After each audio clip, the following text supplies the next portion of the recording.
अब मैं उन लोगों से पूछना चाहता हूं जो पप्पू के चमचे यहाँ खड़ा होकर के 3 महीना से चिल्ला रहे थे, जो किसान परेशान, पहलवान परेशान और ये क्या कहते हैं जवान परेशान, तो आज कोई परेशान नहीं है। सबसे ज़्यादा परेशान है पप्पू और पप्पू के चमचे। सबसे परेशान पप्पू और उसके बाद चमचे। उसके बाद किसान परेशान अगर होता तो किसान का नेता चंदूनी खुद चुनाव लड़ा था और उसको कितने वोट मिले? 1170 वोट। जमानत भी जब्त। जमानत जब्त। ये ठोगरीवाल केजरीवाल जमानत जब्त। 9 बजे तक ईवीएम सब सही है, ईवीएम सही चल रहा है, मीडिया सही चल रही है। कांग्रेस दफ्तर में जिलेबी छन रहे हैं, खा रहे हैं, राहुल गांधी के टी-शर्ट पहन के डांस कर रहे हैं। और जब 10 बजे खुलने लगा मोदी जी का पेटारा तो भागने लगे और जिलेबी गायब। अरे मूर्खों की सरदार, आज कहाँ मुँह छुपाओगे? ये वही लोग हैं। पाएंगे आपका जवाब देंगे? नहीं जवाब देंगे। ये जो कहते थे किसान परेशान, जवान परेशान, क्या कहना चाहें? आज अगर जवान परेशान होता, वहाँ हरियाणा में सबसे ज्यादा जवान में जाता है, हरियाणा के युवा जाता है। लेकिन आज मोहर लगाई किस पे? मोदी के अग्निवीर योजना पे। किसान मोहर कहाँ लगाई? ये सब बैठे हुए राहुल के चमचे बैठे हुए थे। मैं पहले से कह रहा था ये चमचे सब बैठे हुए थे, ये सब चमचे समट गए, सब चले गए। ये जितने हैं ना, ये जितने चमचे हैं, ये सारे के सारे 8500 रुपये लेने के पीछे दफ्तर में जाते रहे, लेकिन मिला क्या? कुछ नहीं मिला। एक सवाल इनसे भी पूछ लूं, आप ये कह रहे हैं, आप 3 महीने से कह रहे थे कि कांग्रेस आने वाली है हरियाणा में, तो ये सपना टूट गया और बिखर गई, खंड खंड कांग्रेस बिखर गई और जो राजनीतिक कद राहुल गांधी का बढ़ता वो घट गया। भाई कितनी सीटें आई हैं कांग्रेस की वहाँ पर हरियाणा में? 37 सीटें। आपसे पूछ रहा हूँ, आप भी एग्जिट पोल दोगे भी? नहीं। एग्जिट पोल देने वाले ये वही लोग हैं जो नसरुल्लाह के साथ खड़ा होगा, हिजबुल्लाह के साथ खड़ा होगा, तो कैसे उम्मीद करेंगे देश की जनता पे मोहर लगाएगी? ये उग्रवादियों के शरण देने वाले हैं। अच्छा भाई साहब पहले आप मेरी बात सुनिए, तब आप जाना मत। पहले आप मेरी बात ये सुनो, जैसे आप कह रहे हैं कि थोड़े ही सही मार्जिन से हार जीत का हुआ, हारी तो है ना कांग्रेस, ये बात तो आप स्वीकार करोगे ना? कहीं ना कहीं कोई त्रुटि तो रह गई ना? कांग्रेस कहाँ जीती? नहीं, कहीं ना कहीं कोई त्रुटि तो रही है ना? कांग्रेस कहाँ जीती है? 37 जगह जीती है ना, हार गई दोनों जगह। अगर देखा बीजेपी और बीजेपी एक जगह जीत गई और एक जगह उसका जो वोटिंग परसेंट और जो उसकी सीटें वो बढ़ी। अच्छा, जब मैं ये बोल रहा था कि वोटिंग परसेंट बढ़ा है तो आप कहते हार और जीत बता रहे थे। अगर कश्मीर में हारी तो मीडिया वाले क्यों नहीं बोलते? कश्मीर का स्थिति और हरियाणा का स्थिति बहुत अलग है। ये नहीं, आप मुझसे बड़े आदमी हो, आप मुझसे ये सवाल नहीं। देश में नहीं है क्या वो? 73 आपने खत्म करी, 600 करोड़ रुपया आपने दिया, आप बोल रहे वहाँ शांति, हमने बहुत कुछ किया, तो फिर आपको वोट क्यों नहीं मिला? जी तो आप मेरे वोट नहीं मिला, मैं बताता हूँ, सुनिए।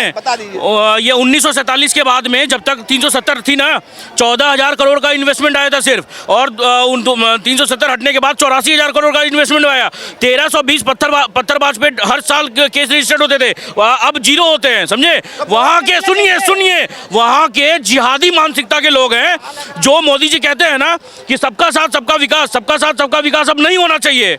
सबका साथ उसका ही साथ होना चाहिए जो आपके साथ है, समझे? ये जिहादी लोग जो हैं ये देश को पीछे कर रहे हैं। 1947 से लेके अभी तक ये बस देखिए, हर चीज में पहले पत्थर चलाते थे देश की इकोनॉमी में, आज वंदे भारत पे पत्थर चला रहे हैं, ट्रेन पे पत्थर चला रहे हैं, ट्रेन पे सिलेंडर रख दे रहे हैं, ट्रेन पे कुछ भी रख दे रहे हैं, ट्रेन की एक्सीडेंट हो रही है।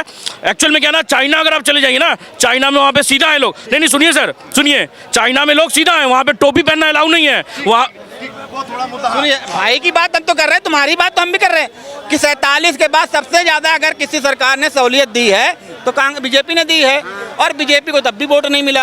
29 सीटें मिली ना। हाँ, नहीं, कश्मीर में मिला कैसे नहीं? 29 सीटें आई है। और रही बात, घाटी में न पहले थे न हम अब हैं।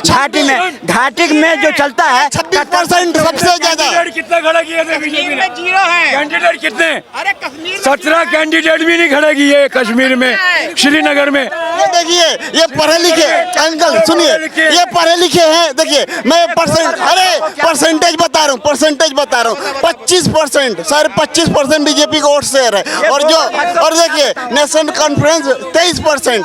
अच्छा सुनिए ना, सुनो, आप कश्मीर की बात कर रहे हैं सर। कांग्रेस सीटें जीती वहां पे 7, है ना? छह, ठीक है, छह सीटें जीती कांग्रेस और भाजपा ने जीती 29 सीटें। तो इसका मतलब भाजपा तो उससे आज भी कई गुना आगे। बिल्कुल। मैं अब देखना, घुमाना नहीं, अरे घुमाना नहीं, सुनो, चिल्लाने लगे। अगर वहाँ 29 ला सकते हैं, 29 से जीत गए और 37 लाने वाला हार गया। अगर 29 लाने वाला जीतता है तो 37 वाला हार गया। किसने कहा कि जीत गई? अरे आप ही तो कह रहे हो। जम्मू कश्मीर, कश्मीर की बात करता हूँ, कश्मीर की बात करता हूँ। देखिए, ये एक ऐसा समुदाय है, एक ऐसा समुदाय है, बीजेपी सोने का महल और चांदी की सड़कें भी बना के दे देगी ना, बीजेपी को वोट नहीं देंगे ये भाई। हम तो अनिल विज जी को बधाई दे रहे हैं कि अनिल विज जी को मेरी तरफ से बहुत सारी बधाई। मुख्यमंत्री रूप में जल्दी से जल्दी शपथ लें, अनिल विज को बधाई। अब मैं शालीनता के साथ आपसे बात करूंगा। क्या कांग्रेस को अपने उसमें स्ट्रेटेजी में कुछ बदलाव करना चाहिए? मैं ये दिल्ली भी हारेंगे, सुनिए, कांग्रेस पार्टी दिल्ली भी हारेगी, महाराष्ट्र भी हारेगी और झारखंड भी हारेगी। ऐसा आप कांग्रेस का समर्थन करते थे अब तक, तो ऐसी बात क्यों बोल रहे हैं? सुनिए, मैं पार्टी समर्थन नहीं करता हूँ, मैं नेता का समर्थन करता हूँ। जो नेता अपने कार्यकर्ता की इज्जत नहीं करता है उसको 1% वोट मिलना नहीं चाहिए। बाहर सुनिए, आप 3 महीने तक आप कह रहे थे कि कांग्रेस जीत जाएगी और आज आप ये बात, आप मीडिया वाले भैया दिखा लेना। हम 3 महीने तक आप हम किसी पार्टी का समर्थन नहीं करते। हमें पार्टियों से नहीं, हमें नेताओं से मतलब होता है। जिस नेता को हम चुनते हैं वो नेता, जैसे उत्तर प्रदेश में जो है, एक बार भी इन्होंने जनता से मिलने की कोई कोशिश नहीं करी, चाहे राहुल गांधी जी हो और चाहे अखिलेश हो। इन्होंने जनता के अपने कार्यकर्ताओं की इज्जत करी नहीं है और ये हारेंगे हारेंगे हारेंगे। आप अभी तक कहते थे कि जीतेंगे हरियाणा भी, राहुल गांधी बदलाव ला देंगे, आज आप कह रहे हैं कि दिल्ली भी हारेंगे। आने वाले चुनावों के लिए होना यही चाहिए था। मैं पहले आपके चैनल पे नहीं भी होगा, अगर दूसरे चैनल पे देख लीजिएगा, मैंने यही कहा था जो एसी में बैठ के काम करेगा, जो एसी में बैठ के काम करेगा वो जनता के बीच में नहीं जाएगा। वो तो भारत जोड़ो यात्रा की है भाई, वो केवल बाहर चले ना, और ये अंदर हरियाणा में चुनाव के दौरान 3 दिन की यात्रा। हरियाणा में कांग्रेस खोजो यात्रा की। ये जो सुनो, उन्होंने जो हरियाणा में गए थे दुकान खोलने, जिलेबी की दुकान, वो जिलेबी की दुकान नफरत की, मोहब्बत की दुकान में नफरत वो गए थे खोलने, वो हरियाणा की जनता ने बंद कर दी, ताला ठोक दी और कहा कि नफरत की दुकान, क्या कहता है, ईमानदार मोहब्बत के दुकान पे शराब यहाँ नहीं बेचने दूंगा। वो शराब कौन पकड़ाया, गोयल कौन था, देंगे जवाब।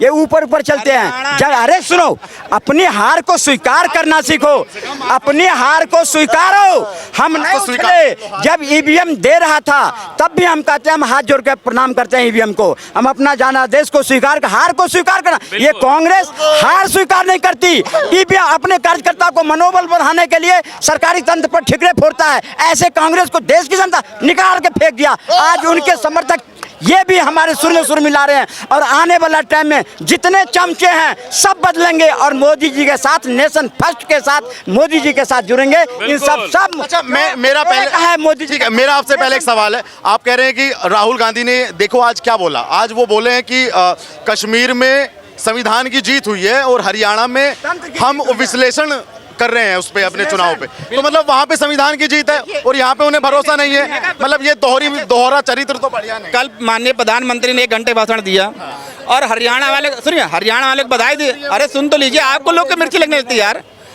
हरियाणा को खूब बधाई दी, एक बार भी जम्मू कश्मीर का नाम नहीं लिया। अरे सुनिए सुनिए सुनिए, अरे सुनिए भैया सुनिए, कश्मीर पे बोलो। नहीं, मैं दोनों जगह के लिए बोलता हूँ। एक मिनट दोनों, अरे बाबा जी रुको, दोनों जगह के लिए बोलता हूँ। हरियाणा में ईवीएम खराब थी, सुनो, और दूसरी बात, ईवीएम राहुल गांधी से डरती भी है। क्यों? परसों दीपेंद्र हुड्डा, कुमारी शैलजा दिल्ली में थे, पता है आप लोगों को, वो हाईकमान के घर पे, राहुल गांधी के घर पे थे। तीनों बोल रहे थे मैं मुख्यमंत्री। राहुल गांधी ने बोला ईवीएम को चल खराब हो हरियाणा में, मैं किसी को मुख्यमंत्री नहीं बनाऊंगा। मेरा दिमाग खराब कर दिया।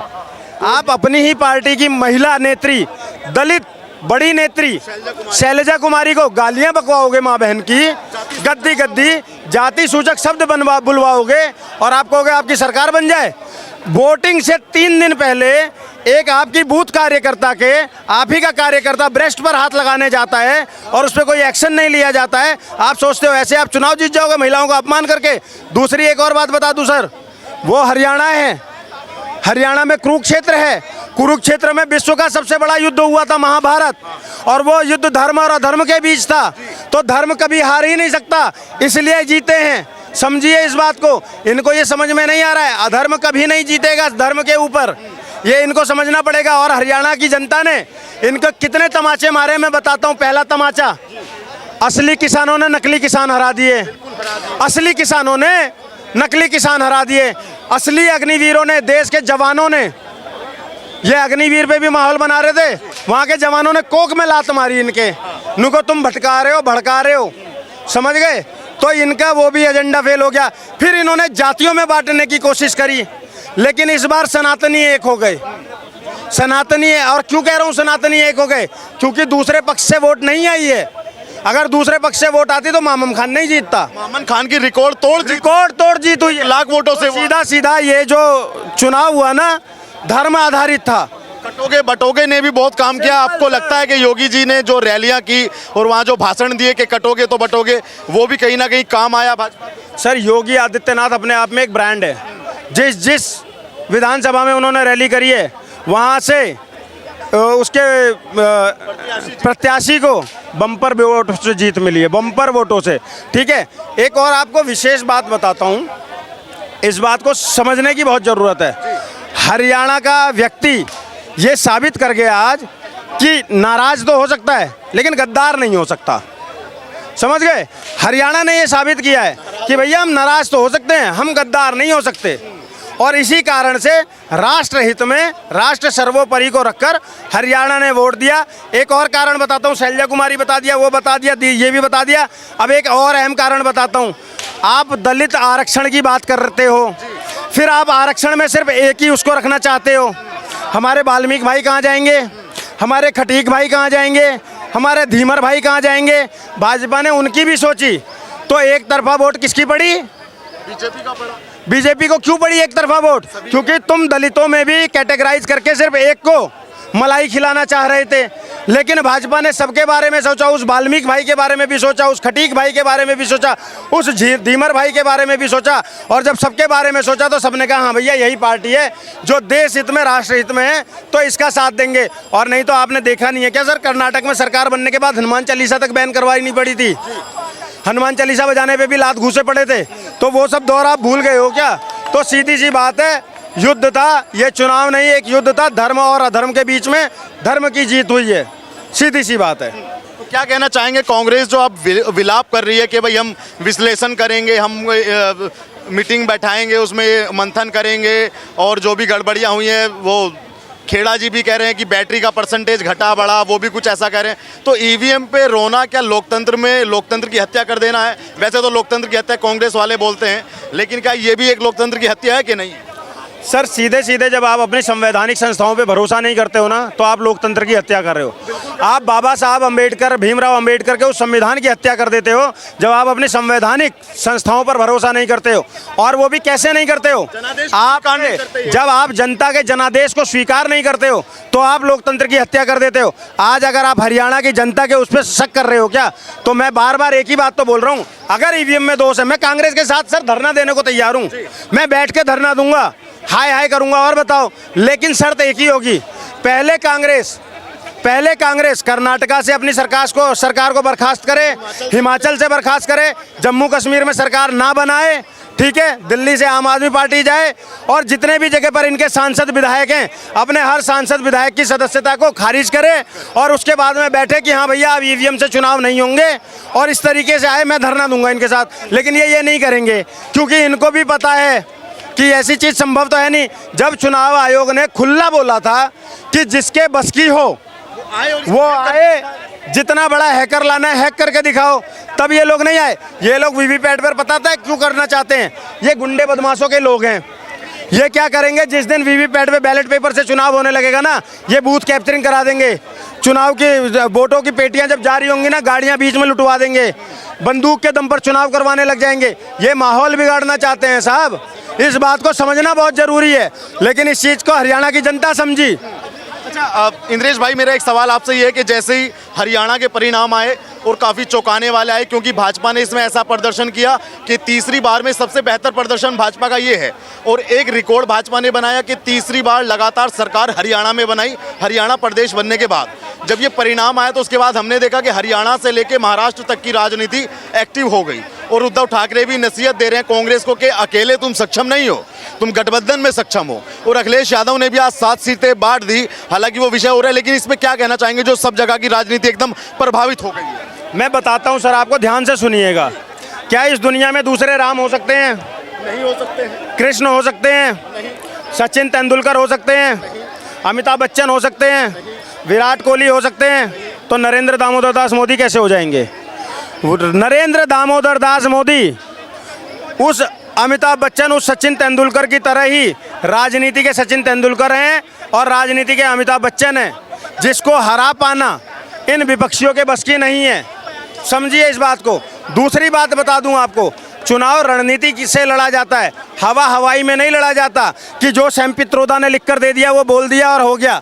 ऐसे चुनाव कभी नहीं लड़ा जाता। जब तुम जलेबियों के कारखाने लगवाओगे, जलेबी के कारखाने लगवाओगे तो बात नहीं बनेगी। जलेबी के कारखाने नहीं होते हैं। हाँ, आप इमरती को तो बनवाकर और पैक करके पार्सल करा सकते हो। जलेबी कितनी अच्छी बना लो, अगर वो गर्म के बाद में ठंडी हो गई तो वो खाने लायक नहीं रह जाती। ये समझना पड़ता है। मैं ये पूछ रहा हूँ, क्या उद्धव ठाकरे के भी पेट में कोई दर्द हुआ कि भाई उन्होंने भी कह दिया कि कांग्रेस अकेली सक्षम नहीं है, इसको गठबंधन करना चाहिए था? हमने यूपी में भी देखा कि अखिलेश जी ने भी 7 सीटें बांट दी, जहां जहां, और झारखंड में भी लोग एक्टिव हैं। तो क्या कांग्रेस से भरोसा उठ गया जो गठबंधन का एक हिस्सा थी कांग्रेस? सर बिल्कुल, कांग्रेस से लोगों का भरोसा उठ चुका है और कांग्रेस खुद भी अब बिल्कुल मुक्ति की तरफ जा चुकी है धीरे धीरे। राहुल गांधी जी को मैं हमेशा बोलता हूँ बहुत अच्छे आदमी हैं, मेरी इस बात को विशेष देखिएगा। राहुल गांधी से अच्छा भारतीय राजनीति में कोई व्यक्ति नहीं है, और उसका कारण सिर्फ एक है कि राहुल गांधी एक सच्चे भाजपाई हैं। राहुल गांधी एक सच्चे भाजपाई हैं, जिसने ये कसम उठाई है कि जब तक वो कांग्रेस की ताबूत की आखिरी कील नहीं ठोक देंगे तब तक वो कांग्रेस के लिए चुनाव प्रचार करते रहेंगे और इस तरीके से वो भाजपा को जीत दिलाते रहेंगे।